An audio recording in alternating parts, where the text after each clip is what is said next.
वन्दितु सर्वसिद्धे ध्रुवमचलमणोवमं गदिं पते वोच्छामि समयपाहुड मीनमोऽसुधकेवलीभणिदम् नमः समयसाराय स्वानुभूत्या चकासते चित्स्वभावाय भावाय सर्वभावान्तरच्छिदे अनन्तधर्मणस्तत्त्वं पश्यन्ति प्रत्यगात्मनः अनेकान्तमयी मूर्तिर्नित्यमेव प्रकाशितम्।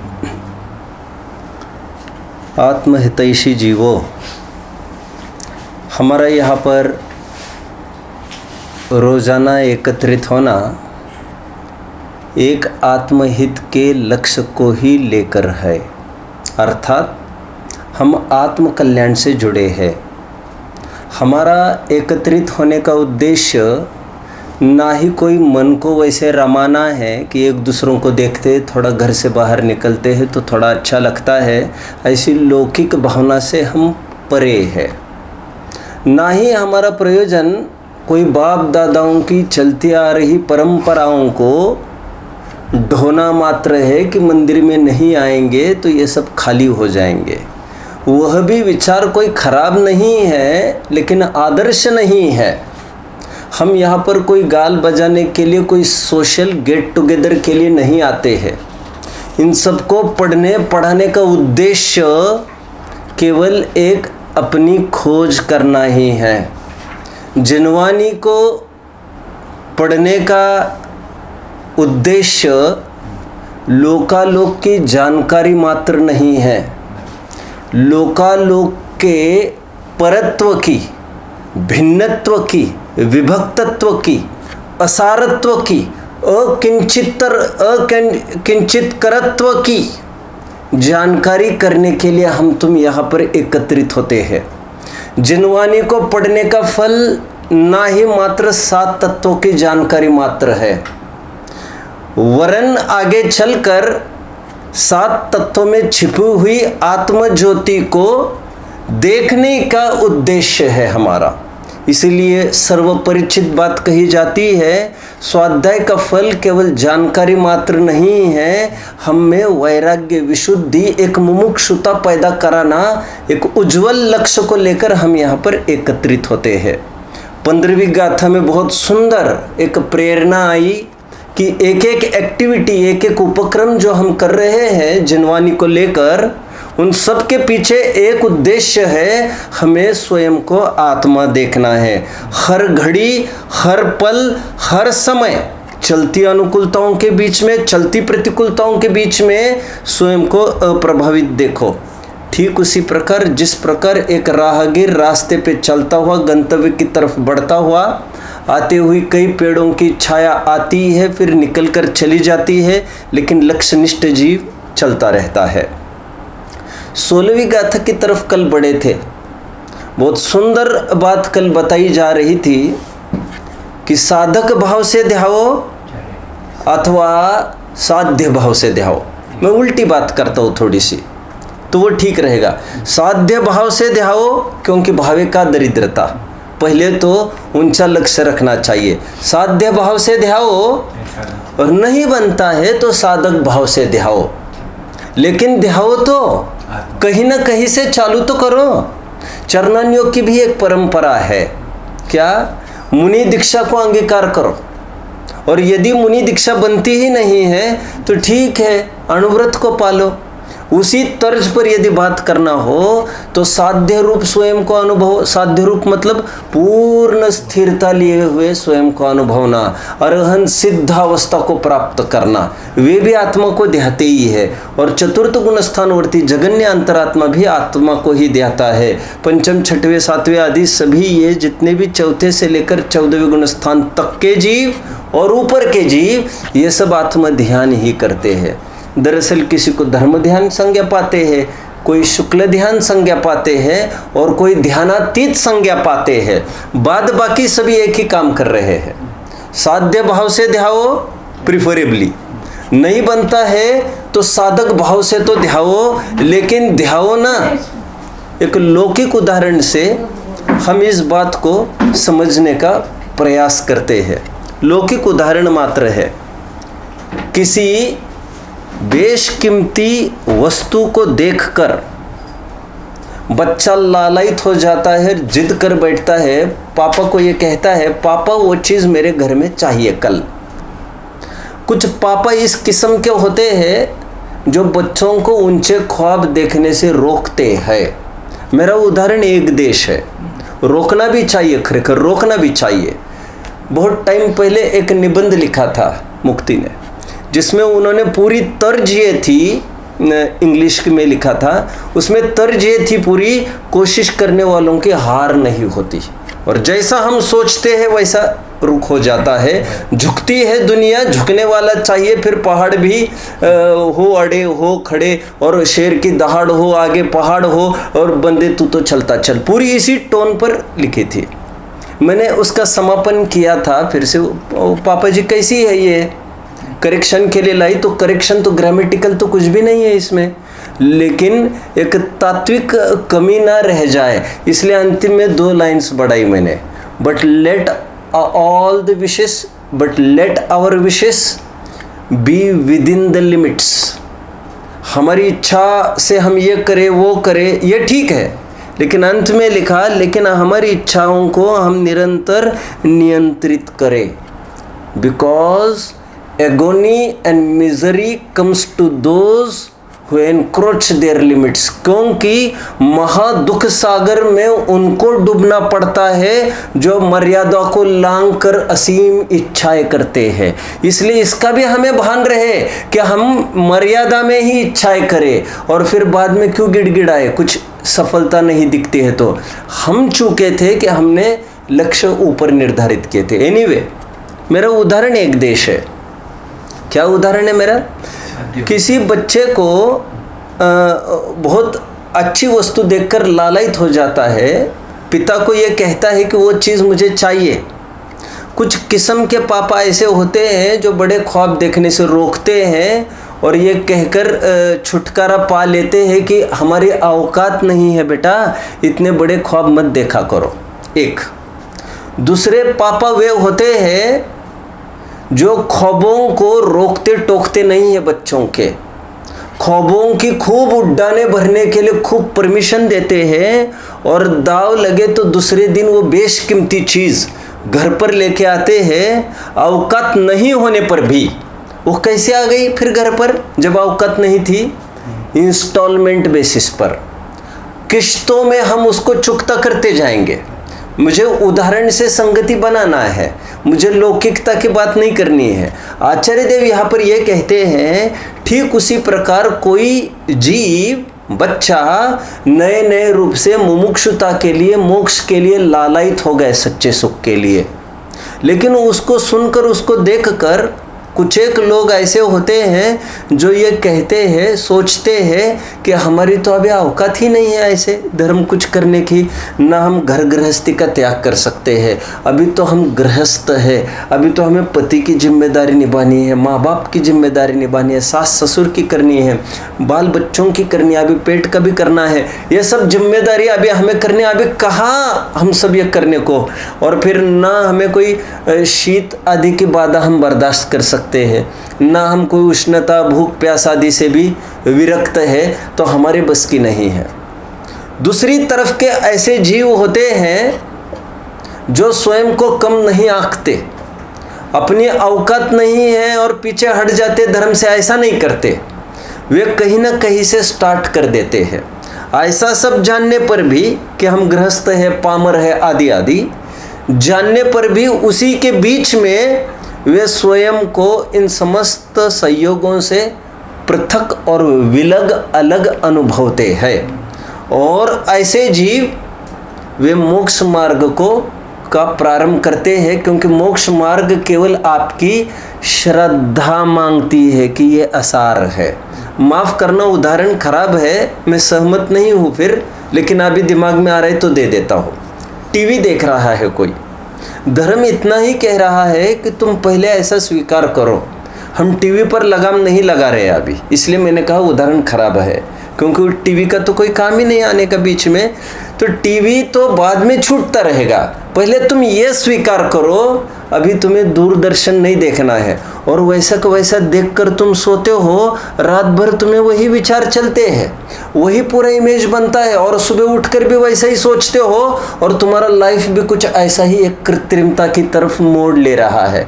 तो ये तुम क्यों डालते हो? ये सब अपना काम बिगाड़ रहे हैं। ये उदाहरण अभी इतना स्वीकार करो कि इसमें से सुख नहीं आता। टीवी को छोड़ने की भी अभी हम तुरंत बात नहीं कर रहे हैं, क्योंकि धर्म कहते ही लोगों को पंडित जी विद्वान से भी बात करने में थोड़े से कतराते हैं। वे दरअसल ये समझते हैं कि ये हमको कुछ छोड़ने को ना बोल दे, कुछ करने को ना बोल दे। लेकिन जैन धर्म इतना सरल सुगम है, जो केवल ये कहता है इसमें असारत्व के श्रद्धान करो बस। ये मैं नहीं, मैं रूप होता नहीं, ये मुझे सुख दुख का करता नहीं। ये 16वीं गाथा में ये कहा जा रहा है कि साध्य रूप से नहीं ध्या सकते हो आत्मा को, उपासना नहीं कर सकते हो, तो साधक रूप से ध्याओ। साधक मतलब नहीं कुछ ऊपर की भूमिका कर सकते हो, तो रियलाइजेशन, बस स्वीकार मात्र तो करो, ये जो बैठे हैं ये हमारे कुछ नहीं है। बीमारी जब होगी पहले तो ये स्वीकार करो बीमारी पड़ोसी में होगी, और फिर ये स्वीकार करो जो चिल्ला चौट हो रही है वो तो जीव उसका अभी भी ज्ञाता है, लेकिन निमित्त नैमित्तिक संबंध उसकी आकुलता का बाहर के चीखों से है। आकुलता घटेगी तो बाहर भी सहजता दिख जाएगी। इतना स्वीकार भर करना है और पहला कदम रखने की। ये बहुत ही सुंदर गाथा है, मनोवैज्ञानिक ढंग से रखी जा रही है, क्योंकि जैन धर्म को लगभग लोग ऐसा इम्प्रेशन बना है ये तो बहुत कठिन धर्म है। उस दिन भी बात चल रही थी, लोग कहते हैं ये 80 धारा धर्म है, तलवार की धार पर चलने समान धर्म है। मैं कहता हूँ तलवार की धार समान यदि होगा तो समझने के लिए है, क्योंकि स्यादवाद ऐसा ही है, थोड़े चूक जाएंगे तो भटक जाएंगे। बाद बाकी ये कठिन है, ये परिचय कठिन है, ये ऐसा कठिनता नहीं है, क्योंकि पहले तो आप स्वीकार करो, साधक रूप से पहले ध्यान की बात है। और journey of a miles start from a single step. बहुत 1000 मीलों की यात्रा, एक कदम तो एक डग तो भर पहले, और एक डग भरने के बाद फिर विचारा जाएगा। ये बहुत सुंदर कलश कल चला है, आप जानते होंगे शायद। सोनागिर अपना बहुत बड़ा तीर्थ क्षेत्र है, प्रसिद्ध है। नंगा अनंग आदि 5.5 करोड़ मुनिराज वहाँ से निर्वाण को प्राप्त हुए। धन्य है, मैं हमेशा कहता हूँ, नंग और अनंग ये किसी मुनिराज के नाम नहीं है। नंग अनंग आदि का तात्पर्य नंग अनंग आदि विशेषताओं से युक्त। नंग मतलब आगर्भ दिगंबर, जिन्होंने कभी कपड़ा ही नहीं पहना और कपड़े पहनने की उम्र में ही वैराग्य हो गए जिनको, ऐसे एकदम कच्ची उम्र वाले जिसको भोगों की और अज्ञान की उम्र कही जाती है, ऐसे 8 साल में ही पीछे कमंडल लेकर धड़ाधड़ परिचय सहन करते हुए भी निकल रहे हैं, बाधाएं सहन करते हुए भी विहार कर रहे हैं, आहार कर रहे हैं, आदि आदि अंतराय को सह रहे हैं। और नंग मतलब नंग, अनंग मतलब इतनी सुंदरताओं से, मतलब इतनी विद्याओं और रिद्धियों से युक्त ऐसे मुनिराज, सर्वगुण संपन्न। ऐसा नहीं है कि जिनसे कुछ नहीं बना, मजबूरी का नाम महात्मा गांधी ये सब पकड़ लिया, उदर निर्वाह का ये कोई साधन नहीं हुआ करता। आगे सोनागिर में बहुत बड़ा तीर्थ क्षेत्र है, और बहुत साल पहले एक विकल्प आया, आज से करीबन मैं समझता हूँ 100 वर्ष पहले एक विकल्प सताया एक सज्जन हमारे साधर्मी भाई को, कि यहाँ पर तीर्थ यात्रा करने के लिए सुगमता नहीं है, क्योंकि यहाँ पर रेलवे स्टेशन नहीं है। ये तब की बात है। तो उन्होंने क्या किया भाई साहब, किसी भी मार्ग का प्रारंभ आप ये मत देखो कितना दूर का रास्ता है, अब पहले एक कदम आगे बढ़ो। हमारा आए हुए दिन में हम 1 इंच भी आगे बढ़ते हैं रोज, तो देख लेना एक बहुत बड़ा विकास हमारे ज्ञान में आ जाएगा। सोनागिर में फिर एक आदमी ने विचार किया कि यहाँ पर ट्रेन नहीं रुकती, आदमी लोग कैसे आएंगे, तीर्थ क्षेत्र उजड़ रहे हैं, दूसरे अतिक्रमण कर रहे हैं, क्या हो जाए, लोगों का पर्यटन कैसे बढ़ेगा, यहाँ पर तीर्थाटन कैसे होगा। तो उन्होंने, अब जानते होंगे, स्वयं ही सबसे पहले गवर्नमेंट को अपील की कि यहाँ पर हमारा बहुत बड़ा तीर्थ है और यहाँ पर एक स्टेशन होना चाहिए। गवर्नमेंट ने कहा अरे वाह ऐसे कैसे स्टेशन होगा, तो कहते क्यों, क्या दिक्कत है, कह रहे यहाँ पर कितने मेंबर्स देंगे आप हमको, हमारा, तो कहते आपका कितना रिक्वायर्ड क्राइटेरिया है। उस ज़माने में गवर्नमेंट ने कहा कम से कम 25 आदमी हो आपके जैनी, तो जाकर फिर हम विचार कर सकते हैं। वह सज्जन रोजाना 2500 नहीं 50 टिकट खरीद कर वहाँ पर फाड़ कर ख़त्म कर देते थे। यह परंपरा चालू हो जाए तो उन्होंने फिर बाद में 3 महीने के बाद ये टिकट आई, ये कैंसिल हो गई, ये स्थिति है, उनको लगा हाँ ये जो ट्रायल हमने लिया है ये सफल हो सकता है। रोजाना 50 एंट्रीज यहाँ से आ रही है और ट्रेन चालू हो गई, स्टेशन भी खड़ा हो गया। कितने से चालू करना पड़ा उनको, आज हमको ये करना पड़ेगा, फिर कभी ये भी दिन आएगा जब 50 होंगे। किसी भी कार्य को प्रारंभ करने में आप पहला कदम रखिए। पहला कदम का तात्पर्य यहाँ पर बोलिए। अब ये मत सोचिए ये ठंड गर्मी ये बाधा हमसे कैसे सहन होगी, और भी बच्चों के बिना, और बच्चे हमको तो बिल्कुल आकुलता सताती है, अभी ये भोजन करके नहीं गए तो हमको तो वैसे बेचैनी सी होती है, अभी हमसे कैसे बनेगा। यह सब बातें छोड़ो, पहले ये स्वीकार करो सबका अपना अपना सुखी दुखी होने का उपादान सबका अपना अपना निजी है। किसको कितनी आकुलता पालना है, कहो तो जिसके साथ बीत रही है उसको उतनी आकुलता नहीं है जितनी आकुलता वो पड़ोस में खड़े हुए आदमी को है। और ये आम तौर पर प्रथमानुयोग इसका बहुत साक्षी है। कई घटनाएं ऐसी होती रही जिसके साथ हो रहा है उसको तो कोई आपत्ति नहीं। सीता जा रही ना छोड़ के, और रामचंद्र जी बेहोश हो रहे हैं, वो तो सोच रही है मैं आर्य का बनूंगी, और ये बेहोश हो रही है, ये कोई बात नहीं हुई।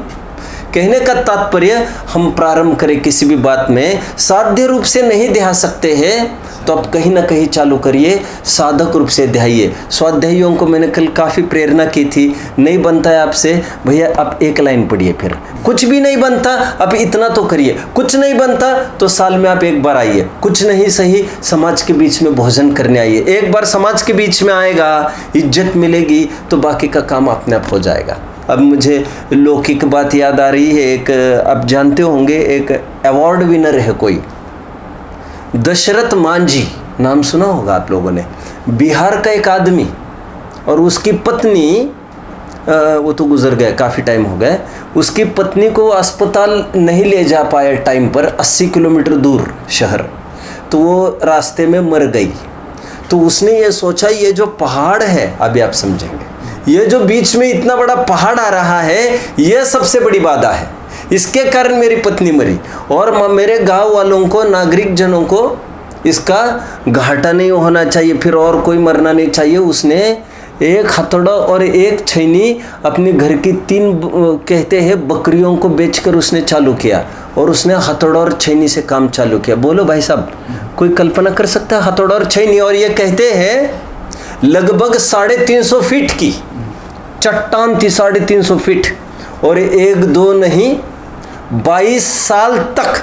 कोई कहते हैं शायद इस पर कोई डॉक्यूमेंट्री वगैरह भी बनी है, कोई ऐसे सुना था बीच में। 22 साल तक वो छैनी अकेला आदमी, पहले उसको पागल कहते थे, आज वहाँ पर एक रास्ता बना है, वहाँ पर एक बोर्ड भी लिखा है और बोर्ड पर उसका नाम लिखा है, स्टैम्प भी चालू किया गवर्नमेंट ने उसके नाम से कि एक आदमी है जिसने जुनून भर लिया अपने में, 22 साल तक उसकी छैनी चलती रही और इस कंकरीले, इस पहाड़ जैसी चट्टान जैसी चीज़ को भी उसने इसमें से रास्ता निकाल दिया।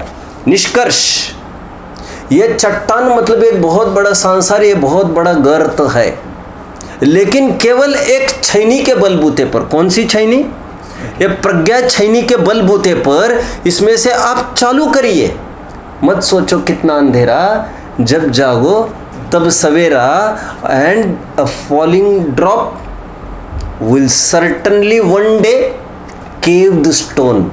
जो पत्थर पर जो एक एक बूंद गिर रही है वो एक न एक दिन पत्थर को जरूर उसको छेद करके ही रहेगी। साधक भाव से देहो कहने का तात्पर्य आप धर्म से पहले जुड़ जाओ।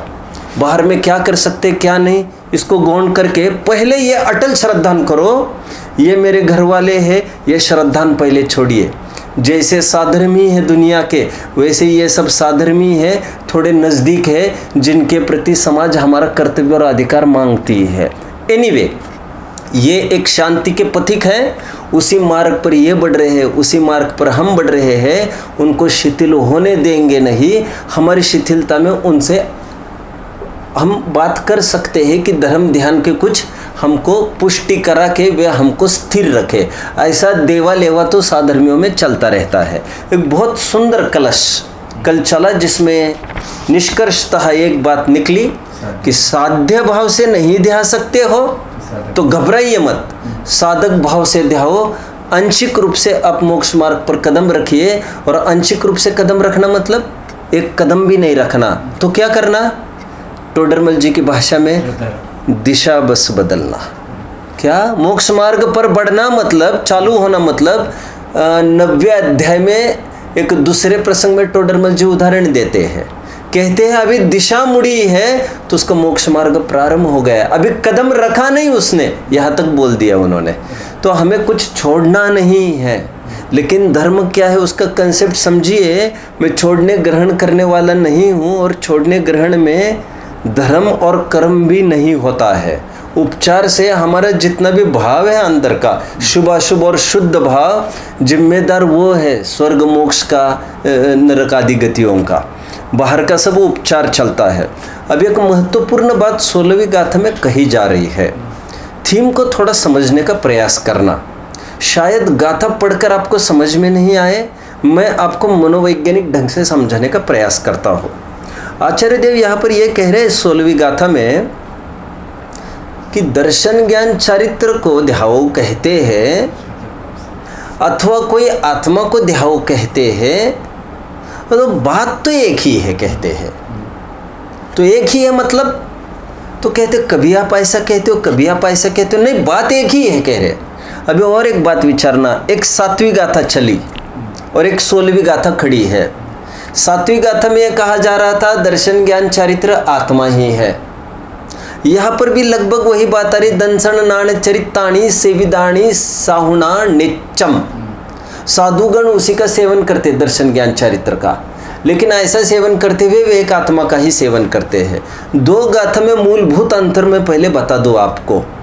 वहाँ पर दर्शन ज्ञान चारित्र गुण भेद का प्रकरण था और यहाँ पर दर्शन ज्ञान चारित्र कहकर पर्याय भेद का निरूपण है। हालांकि वहाँ पर भी पर्यायों को पीकर बैठा है ऐसी बात आई थी, लेकिन गुण भेद को पर्याय कहा जा रहा था। लेकिन यहाँ पर सम्यक दर्शन ज्ञान चारित्र ये एक्चुअली निर्मल पर्याय वाली ये पर्याय है, उत्पन्न ध्वंसी पर्याय की बात चल रही है। वो गुण भेद की बात थी 7वीं गाथा में और ये 16वीं गाथा में पर्याय भेद की बात है। इसका मतलब ये हुआ कोई ये कहे दर्शन ज्ञान को ध्याओ अथवा कोई ये कहे सम्यक दर्शन सम्यक ज्ञान को ध्याओ, तो इन दोनों का भी अर्थ एक आत्मा को ध्याओ।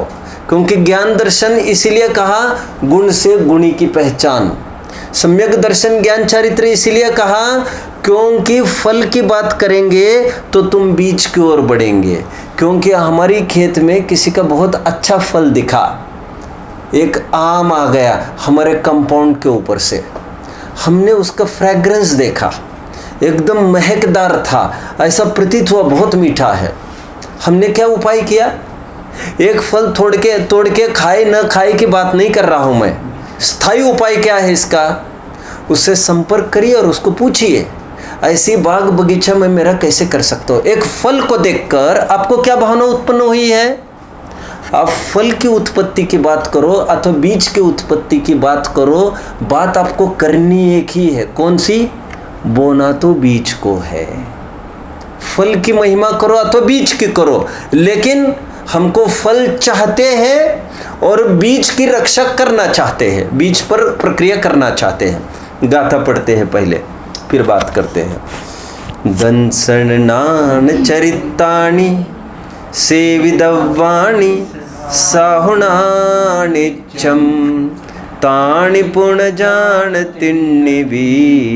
अप्पाणं चेवनेच्छयदो सहित नित ज्ञान अरु चारित्र साधु सेविये पर ये तीनों आत्मा ही केवल जान निश्चय दृष्टि में। यहाँ पर वहाँ पर खुलासा थोड़ा सा हो गया था सात्विक गाथा में। क्या खुलासा हुआ था? व्यवहारेण वदि सदी। वहाँ पर दो नए अलग से बता दिए थे। ऊपर बताया था दर्शन ज्ञान चारित्र कहो ये व्यवहार है और आत्मा कहो ये निश्चय है। यहाँ पर दो नयों की बात नहीं की उन्होंने, लेकिन आत्मा कहो वो निश्चय नहीं है ये कहकर ये बात फलित हुई कि दर्शन ज्ञान चारित्र ऐसा कहना वो व्यवहार है। अब क्या अर्थ है इस बात को समझिए थोड़ा सा। पहले मैंने मूल अंतर क्या बताया भाई साहब? वो गुणभेद की बात थी या पर्याय? गुणभेद क्यों बताना जरूरी था? क्योंकि लक्षण से और पर्याय भेद भी, जो जानता देखता है सो जीव, ये भी पर्याय भेद ही का कथन है, लेकिन ये लाक्षणिक पर्याय है। और ये सम्यक दर्शन ज्ञान चारित्र वह आत्मा ऐसा कहना ये क्षायिक भाव है। वह क्षौक्षमिक भाव में हमने उतना उपाधि को गौण करके लाक्षणिक पर्याय देखी थी, पर्याय भेद। और यहाँ पर निर्मल पर्याय की बात है। हालांकि गुण भेद कहो, निर्मल पर्याय भेद कहो, लाक्षणिक पर्याय भेद कहो, आएगा तो चौथे नए का विषय अनुपचरित सद्भूत व्यवहार नए का विषय आएगा। फर्क उसमें नहीं पड़ेगा। लेकिन ये अनेक अनेक कथन की पद्धतियां है। जो जानता देखता है सो जीव, हमको ये पढ़ाया गया जीव अजीव पाठ में। ये क्यों पढ़ाया गया? लक्षण से लक्ष्य की ओर किरण सूरज को प्रसिद्ध करती है। जो जानता देखता है जानन जानन जानन देखो। लेकिन आज ये बात नहीं कह रहे हैं, आज फल की तरफ से बात कर रहे हैं। सम्यक दर्शन ज्ञान चरित्र को ध्याना मतलब प्रकट करना। सम्यक दर्शन ज्ञान चरित्र को ध्याना है कहो, आत्मा को ध्याना है कहो, बात एक ही है। सम्यक दर्शन ज्ञान चरित्र को ध्याना मतलब प्रकट करना, आत्मा को ध्याना मतलब आश्रय करना। सब जगह प्रकरण बदल जाएगा। मैंने आपको कहा था, पंडित जी को कहते हैं पंडित जी आसन ग्रहण कीजिए, मतलब आसन पर बैठना। पंडित जी भोजन ग्रहण कीजिए, मतलब भोजन पर बैठना नहीं, कुक इनटेक टॉकिंग अबाउट, मतलब ग्रहण में अर्थ फर्क पड़ गया। उसी प्रकार सम्यक दर्शन ज्ञान चरित्र को ध्याओ मतलब प्रकट करो, और आत्मा को ध्याओ मतलब आश्रय करो। बात एक ही हो जाएगी। लेकिन कुछ भी कहो बात एक है, लेकिन करना क्या? लोक में कहते हैं ऐसा करो नहीं तो ऐसा करो, बात तो एक ही है। बात तो एक ही है कहकर छल भी हो सकता है, लेकिन जब दोनों एक ही है तो व्हाई नॉट अलाउ देन? तो फिर क्यों रोक रहे हो हमको? ऐसा रोज खाने दो। अरे दोनों एक ही है कहकर हमने ये कहना चाहा, जब दोनों एक ही है तो जटिलता क्लिष्टता में क्यों पड़ते हो? अभी यहाँ पर क्या कह रहे हैं? जब दोनों एक ही है, दर्शन ज्ञान चरित्र को ध्याना, आत्मा को ध्याना, जब दोनों एक ही है का अर्थ ये नहीं है फिर ठीक है दोनों में से कोई भी ऑप्शन अपना लेंगे, ऐसा नहीं कहना चाहते। ये कह रहे जब दोनों एक ही है और तुम्हें परिचित आज तक दर्शन ज्ञान चरित्र है, लेकिन उसका ध्यान तुम कर नहीं सकते, तीन का व्यग्रता होती है, तुमको ध्यान तो एक का करना पड़ेगा। तो फिर इनका क्या करना? ये इसमें आ जाएगा, प्रकट हो जाएगा काम। प्रसिद्ध उदाहरण से आगे बढ़ता हो। बाप और बेटा दोनों जंगल से निकल रहे थे।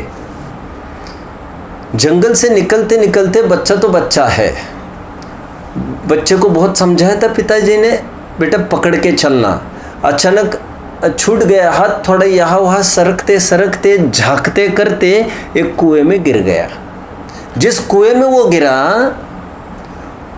वो बहुत सर्पों से घिरा था, विषैले। नीचे से आवाज देने लग गया वो।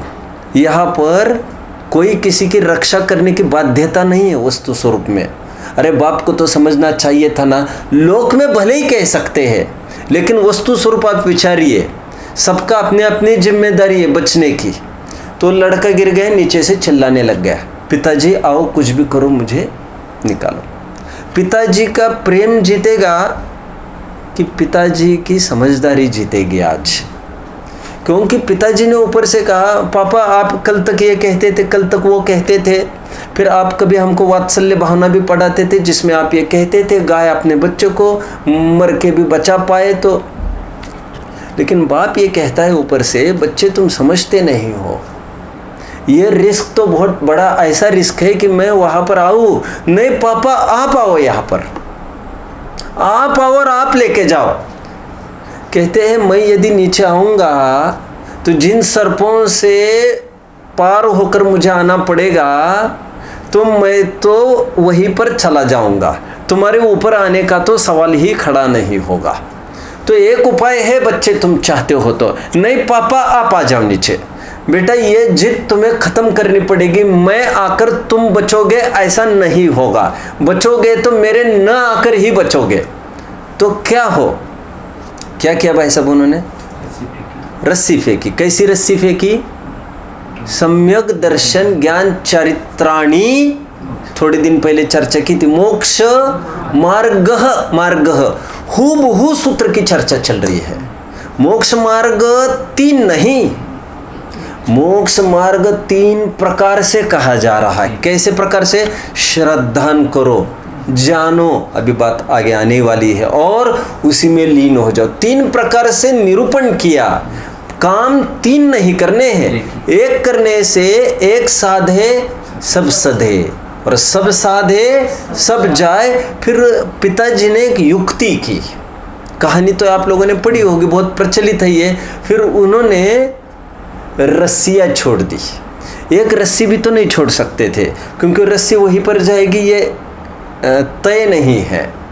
तो उन्होंने रस्सी एक रस्सी के उन्होंने एक ओर से 3 भाग उकेल दिए और वो रस्सी नीचे डाल दी। तीनों में से बेटा, मेरा उदाहरण मात्र है, तीनों में से बेटा देखो अभी प्रोबेबिलिटी बढ़ गई उसके हाथ में लगने की। एक ही सिंगल रस्सी आती तो प्रोबेबिलिटी कम होती। तो तीनों में से दाव लगे, तुम किसी को भी पकड़ लो, लेकिन थोड़े टाइम में ही तुम्हें एक पर आना पड़ेगा, वो बहुत मजबूत नहीं है। पिता पकड़े हैं ऊपर से एक रस्सी, नीचे है 3। कोई ये पूछे ये कितने हैं? इसलिए मैंने कहा था स्यादवाद का दर्शन करना हो जिनागम का तो तत्वार सूत्र का पहला सूत्र काफी है। सम्यक दर्शन ज्ञान चारित्राणी, व्यवहार भेद, मोक्ष मार्ग अभेद, निश्चय। किसी भी प्रकरण को कहने में निश्चय व्यवहार की संधि तो पता ही होना चाहिए। एकांत निश्चय करेंगे तो भेद बिना कुछ समझ नहीं पाएगा, भेद करेंगे तो भेद का आश्रय भी तो नहीं किया जाएगा। कितनी मजबूरी है, भेद बिना उपदेश संभव नहीं, और भेद का तुम आश्रय करने जाओगे तो वो तुम्हें आश्रय करना संभव नहीं। एक जगह समझाना संभव नहीं और एक जगह आश्रय करना संभव नहीं। यहाँ पर ये बताया जा रहा है ऐसा कहो नहीं तो ऐसा कहो, बात एक है, लेकिन फिर भी ऐसा खाना। दर्शन ज्ञान चरित्र कहो, आत्मा कहो, बात एक ही है, फिर भी बोलो ध्याना तो आत्मा को, दर्शन ज्ञान चरित्र को नहीं। तो बोला क्यों जा रहा है? क्योंकि प्रचलित वो है और तुम समझते हो कि मोक्ष मार्ग 2 है, मोक्ष मार्ग 3 है। तुम समझते हो मुझे देवशास्त्र गुरु का श्रद्धान करना है, सम्यक दर्शन हो जाएगा। आगम का अध्ययन करना है, सम्यक ज्ञान हो जाएगा। और मुझे अनुव्रत महाव्रत भी अंगीकार करने हैं, चरित्र हो जाएगा। ऐसा नहीं है बाबा, ऐसा नहीं है। एक को अपना, अभी फिर दिक्कत आएगी, जानना मानना फिर कहना पड़ेगा। अपना स्वीकार कहता हूँ मैं, अपने का अपनत्व रूप से स्वीकार करने से श्रद्धा ज्ञान चारित्र आदि अनंत गुणों का सम्यक परिणमन चालू होता है। एक लाइन बोलिए प्रसिद्ध, सर्वगुणांश तेज सम्यक्त्व। सम्यक तो हुआ, अपनी वस्तु में अपना तो स्वीकार हुआ तो अनंत गुणों का स्वाभाविक परिणमन चालू होता है। टीका पढ़ते हैं हम, टीका देखिए, गाथार्थ। साधु पुरुष को, यहाँ पर साधु का अर्थ पंच परमेष्टि वाला साधु नहीं, साधु का अर्थ लोक रीति नीति की बात समझना चाहिए।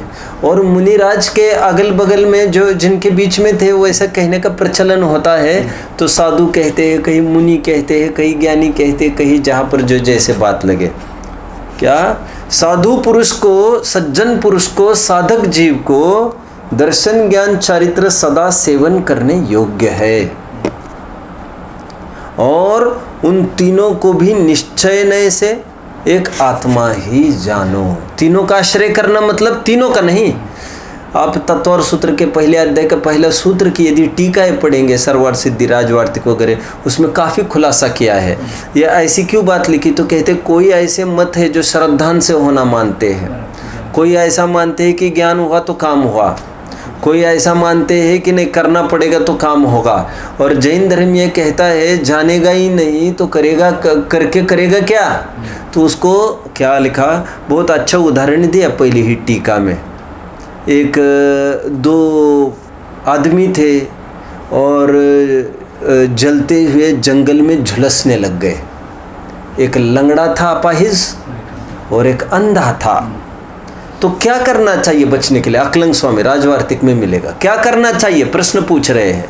तो प्रश्न यह कर रहे हैं कि वो दोनों को क्या करना चाहिए, उन दोनों को संधि करना बहुत ज़रूरी है फिलहाल में, क्योंकि अंधे को दौड़ता हुआ भी दिशा निर्देश नहीं होने के कारण वो बचने का सोचकर आगे की ही लपटों की तरफ बढ़ रहा है। एक दूसरा, एक जन सब कुछ देखता हुआ भी निष्क्रिय सा पड़ा है। तो कहते क्या करना चाहिए, तो कहते हैं अंधे के कंधे पर यदि लंगड़ा बैठ जाए, इस विधि से दोनों बाहर निकल सकते हैं। ज्ञान क्रियाभ्याम मोक्ष बनारसी दास जी ने कोट किया। और हतम ज्ञानम क्रियाहीनम, क्या अर्थ है, हतच ज्ञानी नाम क्रिया, क्या अर्थ है इसका, हतम ज्ञानम क्रियाहीनम, वह क्रियाएं जो ज्ञान से रीति है वह त्याज्य है।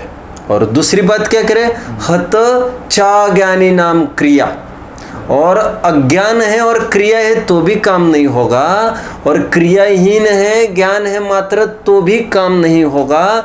Both the things should go hand in hand, तो उसका मोक्ष मार्ग बनेगा। तो वहाँ पर तो पूरा सिद्ध किया है कि आत्मा को जानो, श्रद्धान करो और उस पूर्वक राग द्वेष की निवृत्ति, ये तीनों की त्रयात्मकता ही मोक्ष मार्ग है। साधु पुरुष को दर्शन ज्ञान चारित्र सदा सेवन करने योग्य है, और उन तीनों को भी निश्चय से एक आत्मा ही जाना। तीनों का अलग अलग काम नहीं करना है। हमने पढ़ा है, आपको प्रश्न, षटावश्यक पाठ पढ़ा है आप लोगों ने, षटावश्यक पाठ पढ़ा है, क्या प्रारंभ हुआ है उसका, कोई बताएगा तो अच्छा होगा। प्रारंभ क्या हुआ है पाठ का, षटावश्यक पाठ का प्रारंभ क्या हुआ है।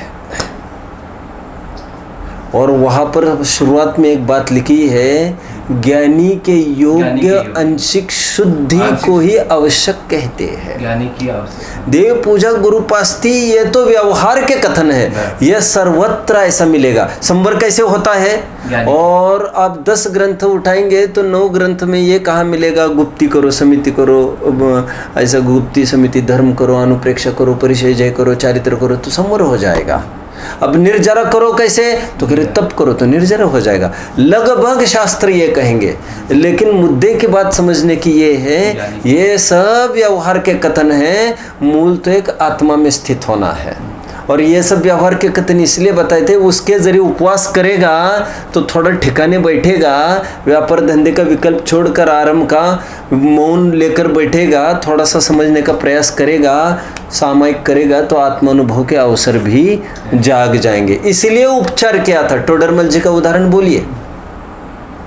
अन्नम वही प्राणा, अन्न को हमने प्राण कहा, वो क्यों कहा, कोई स्टोर हाउस में इकट्ठा करने के लिए तब भी मरेगा, कह रहे वो अन्न लाना और लाकर खाना, मात्र अन्न होने का नाम प्राण नहीं है।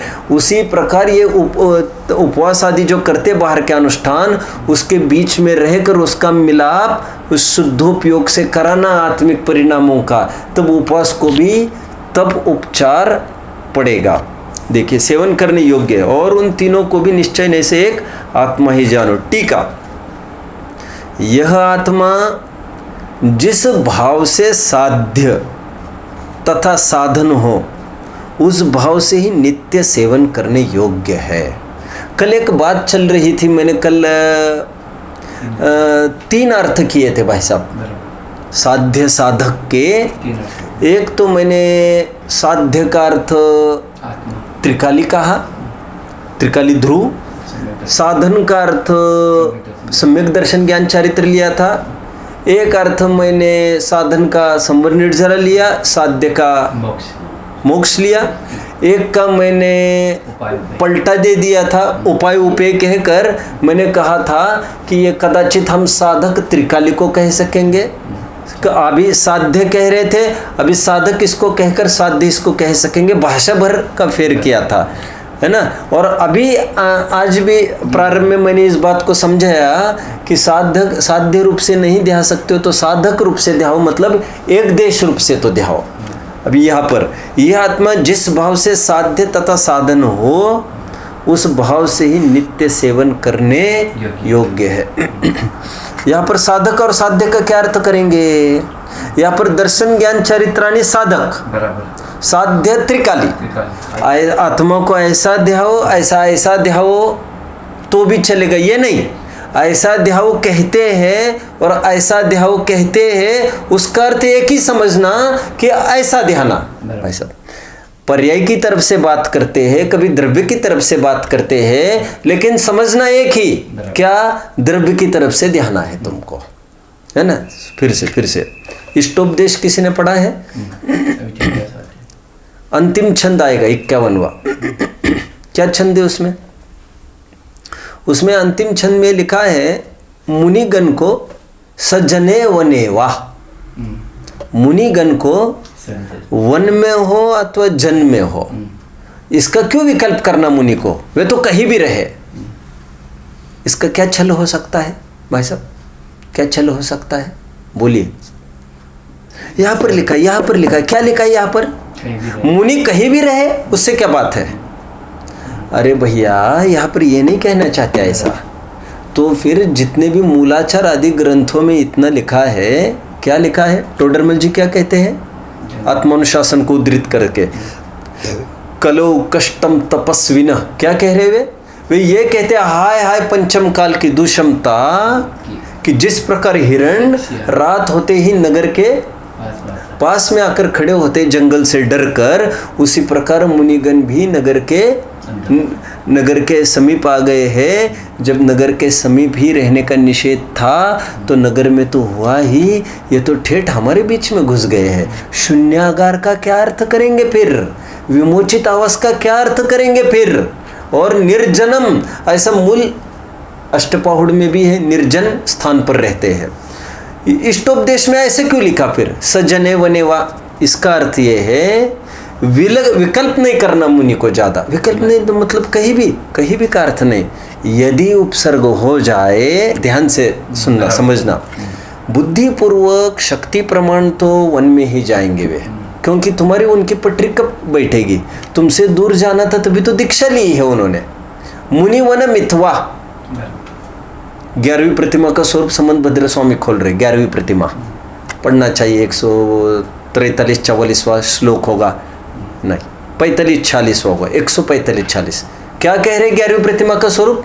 11वीं प्रतिमा वाला जीव क्या करता है? मुनि वन मिथवा, गुरूप कंठे, कहते हैं वन में मुनि के पास जाकर अर्जी लगाता है अपनी, ग्रांट कर दो मेरी अर्जी मुझे दीक्षा के लिए। कहाँ पर जाता है वो?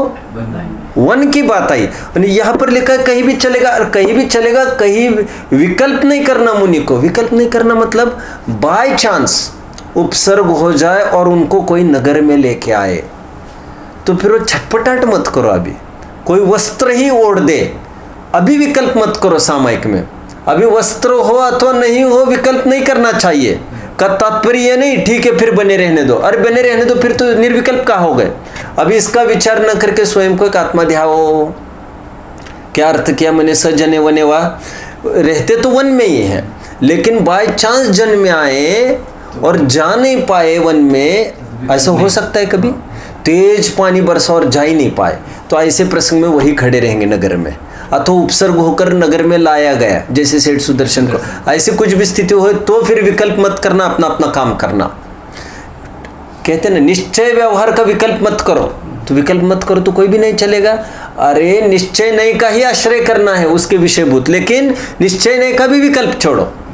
ठीक उसी प्रकार एक आत्मा है, ये दर्शन ज्ञान चारित्र, इसका विकल्प छोड़ना मतलब क्या करना भाई साहब, क्या करना? तो कुछ भी चलेगा, कुछ भी नहीं, आत्मा को ध्याओ, ये कहना चाहते। देखिए यह आत्मा जिस भाव से साध्य तथा साधन हो उस भाव से ही नित्य सेवन करने योग्य है, योग्य है। इस प्रकार स्वयं विचार करके दूसरों को व्यवहार से प्रतिपादन करते हैं कि किसको किसको, औरों को क्यों करते हैं? क्योंकि व्यवहार का निरूपण दूसरों के लिए, क्योंकि दूसरे मंद बुद्धि जीव है, इसीलिए विचार करके दूसरों को व्यवहार से प्रतिपादन करते हैं कि म्लेच्छ जीव का उदाहरण 8वीं गाथा में चल चुका है। साधु पुरुष को दर्शन ज्ञान चारित्र सदा सेवन करने योग्य है, किंतु परमार्थ से देखा जाए तो यह तीनों एक आत्मा ही है।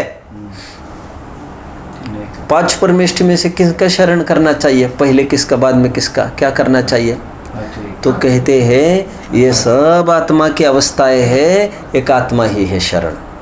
जैसे वहां पर कहा ना, ऐसे ही एक तुरंत मोक्ष पौड़ में गाथा ही है, सम्मतम सन्नानम सच्चारितम हि सत्वम चेव चौरो चिट्ठहियादे तम हा आदाहु में शरणम। क्या अर्थ है इसका?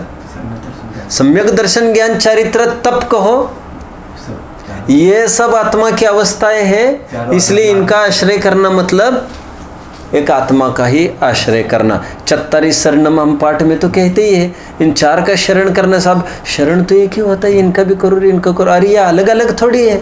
एक वितराग विज्ञानता का आश्रय लेना है, और वितराग विज्ञानता मतलब घूम फिर कर फिर एक आत्मा पर आना पड़ेगा।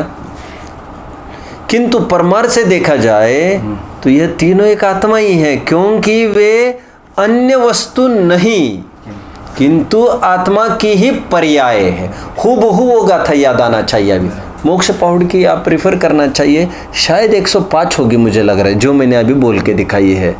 104 नंबर की तो वो है, अरहंत सिद्धाचार्य पाठक साधु है परमेष्टिपन सब आत्मा के, और लग कर ये गाता है। तीनों एक आत्मा ही है, क्योंकि वे अन्य वस्तु नहीं किंतु आत्मा की ही पर्याय है। जैसे किसी देवदत्त नामक पुरुष के ज्ञान श्रद्धा और आचरण देवदत्त के स्वभाव का उल्लंघन न करने से देवदत्त ही है, अन्य वस्तु नहीं। इसी प्रकार आत्मा में भी आत्मा के ज्ञान श्रद्धा और आचरण आत्मा के स्वभाव का उल्लंघन न करने से आत्मा ही है, अन्य वस्तु नहीं। इसकी विशेष चर्चा हम कल कर पाएंगे।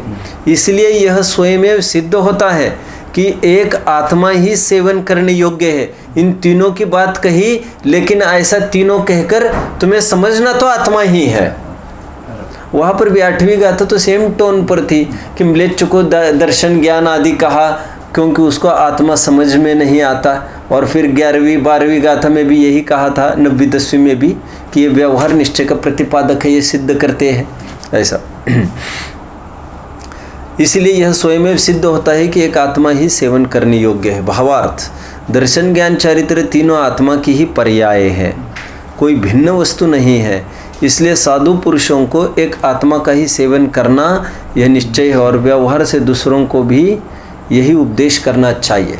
निष्कर्ष आज का, जिनको धगज है बहुत सम्यक दर्शन ज्ञान चारित्र कैसे भी प्रकट हो, कैसे भी प्रकट हो। पहली बात तो ये है, कैसे भी प्रकट नहीं होता, वो एक ही विधि से होता है एक।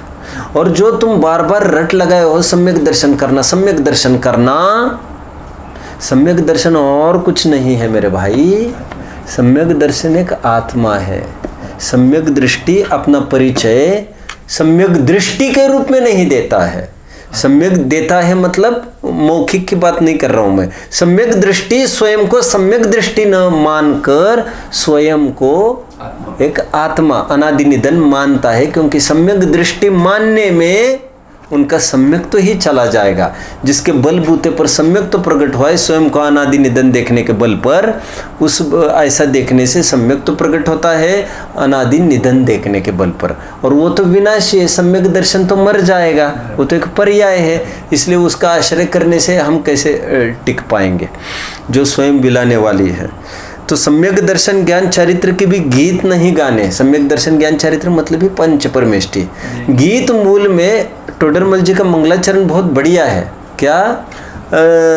मंगलमय मंगल करण वीतराग विज्ञान, नमो ताहि जाते बहे अरहंत आदि महान। अरहंत आदि से भी महान कौन है? वीतराग विज्ञान। और वीतराग विज्ञान मतलब ये कहाँ से निकलेगा? ये जैसा स्वभाव है स्वभाव में से बाहर निकलेगा। स्वभाव को मथोगे तो स्वभाव में से बाहर निकलेगा। जैसे घी दूध में से बाहर निकलता है, क्योंकि दूध में वो ताकत है।